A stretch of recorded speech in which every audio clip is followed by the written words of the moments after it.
Hello, and welcome back to the Panoptes Soundworks channel. I'm your host, Julian Shushchik, and today we're going to be taking another look at the Electron Octatrack, specifically its edit function. Now, if you have the Octatrack on, and you have a track active, and the red record LED is not active, and you hold down Function and hit Bank, your screen will populate with the Pattern Settings page. This will allow you to change various parameters about your tracks and how they behave when switching between patterns. So go ahead and hit the right arrow. And here we have scale mode. It defaults to being normal, which scales each of the tracks identically. They have the same number of steps and the same multiplier. If we switch this over to per track, however, we can play with polymetric sequences. Let's try that out. So I've got a little sequence set up here. Let me make sure we have 16 steps on each, and I'll play it so you could hear the whole thing. It's just some 707 samples.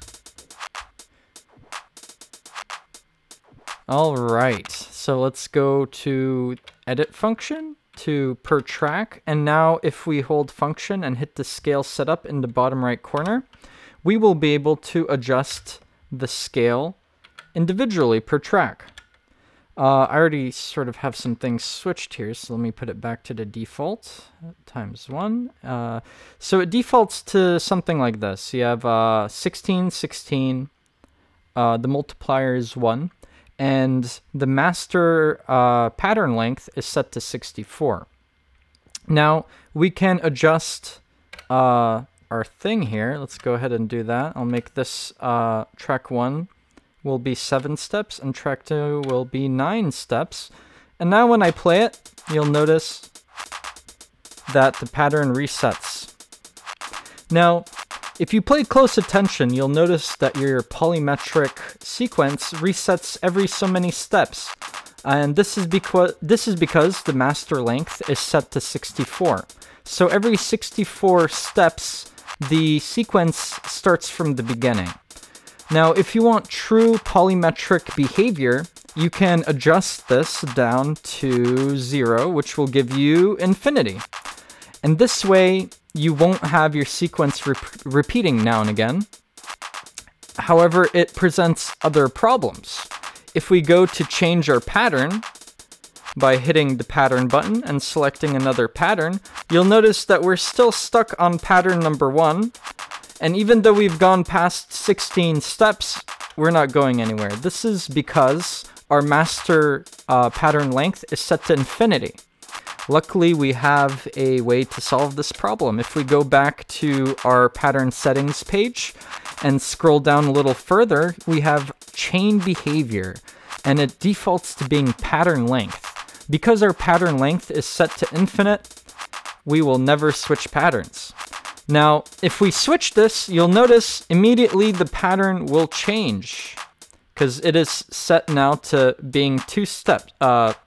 Only 2 steps of the sequence need to go by before the pattern can change now. So it works. Our last option on this page is use project settings.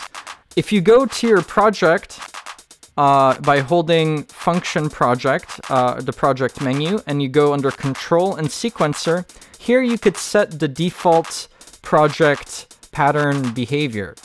It defaults to being pattern length, but if you set it to something else and switch on pattern project set to project settings, it'll reference this right here.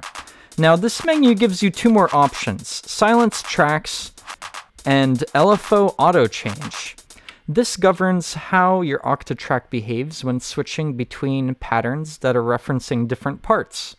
If you activate silence tracks, then whenever you change a sequence that is referencing a different part, the tracks of the previous sequence will silence at the beginning of the following pattern. Same thing goes for the LFO auto change.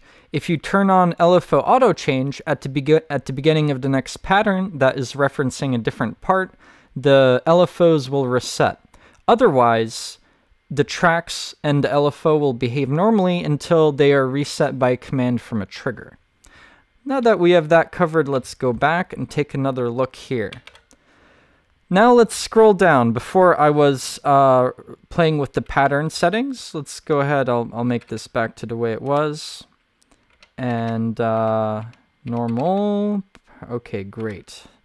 So now you could go down by tapping left and going up and down the menu here, or you could just press the tracks. That'll also give you the same thing. And you have new options per track. Start silent. You have auto, no, and yes. Auto is going to reference what you set in that one sub-menu under project, basic silence tracks. Auto will reference what that is set to, and then you could overwrite what the project setting is by saying yes or no here. Now, below this we have plays free, and this is a function that I personally haven't used very much, but I'll show you what it's all about right now. So let's activate it. I'm going to activate it on both tracks here. And you'll notice that a bunch of options pop up once this is active. We have one-shot track, trigger mode, and trigger quantize. Okay, let's go ahead and see what happens when we hit play now. We have silence. Now that is because we need to trigger our tracks manually now. So hold function and press the up and down keys. Make sure you have tracks active for your trigger mode. And now when you activate your track, it'll come in. And it'll keep playing. So let's go and see what else we could do with this. One-shot track. This will make it so once you trigger a sequence, it'll only play once. And you'll notice that it takes a while for it to kick in. And that's because it is currently set to trigger length. So let's do direct. So direct is unquantized. You have track length, which will start your sequence once it's triggered at the reset of the track. And then you have various quantization options here. So now that it's direct,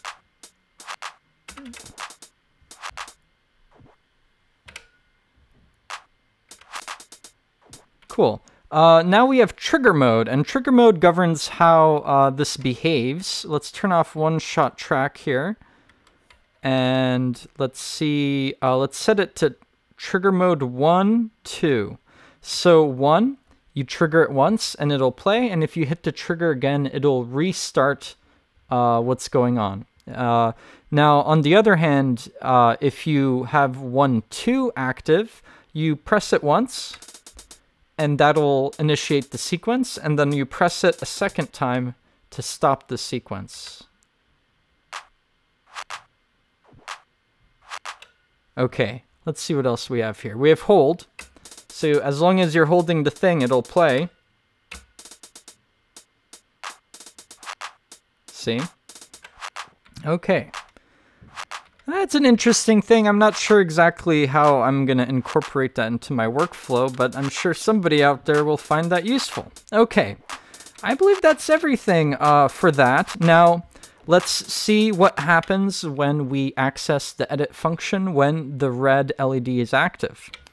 This one is great. Go ahead and do it. And looky here, we have access to all the various triggers you could assign in the machine. You have standard triggers at the top, which is triggering our sample. If you press down, you have the option to populate it with slides. Once more, you have swing, which will push back the highlighted steps. And then record triggers. Another way to access record triggers beyond going to the record setup page. So this is a nifty shortcut to really get your track triggers in really quickly. So that's very nice. Okay.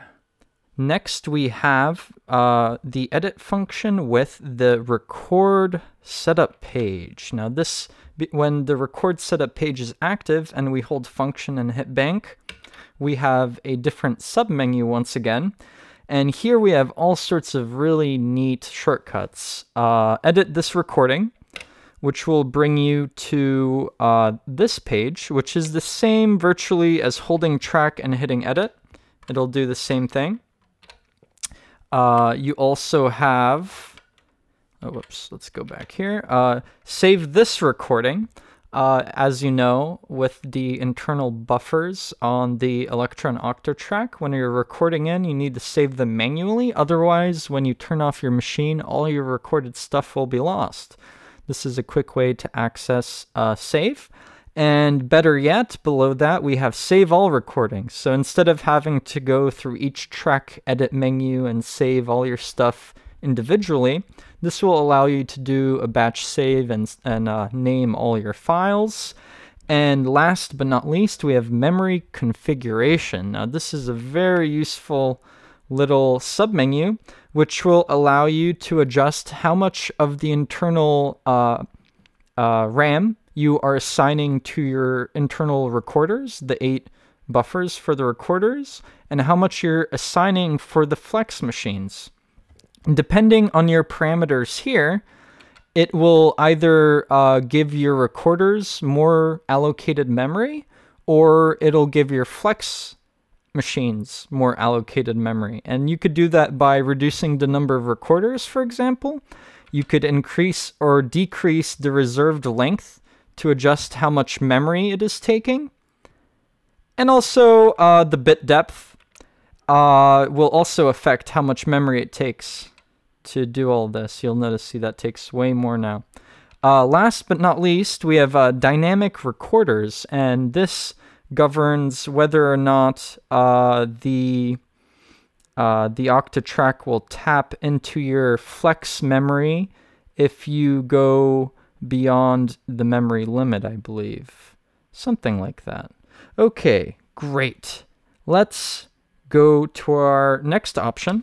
So if you have the track edit option open and you hit function bank, this will bring up the same page that hitting yes will bring up. It's sort of redundant, so I would stick to hitting yes if I were you, because it gives you the same thing virtually.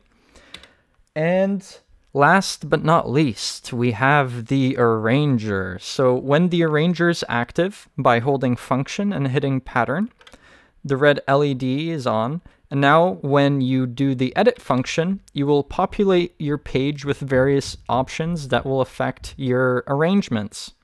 You could edit them, rename, change the current one. You could chain multiple arrangements. Excuse me, you could clear, save, and reload. So that's it for now, ladies and gentlemen. I hope you found this tutorial helpful. The edit function really does make my workflow quite a bit faster. I don't need to dive through the edit menu to save samples. I could quickly go and reallocate memory as I please, and so on. So, guys, I hope you enjoyed that information, and I look forward to hearing from you in the comments. Thank you very much, and have a good one.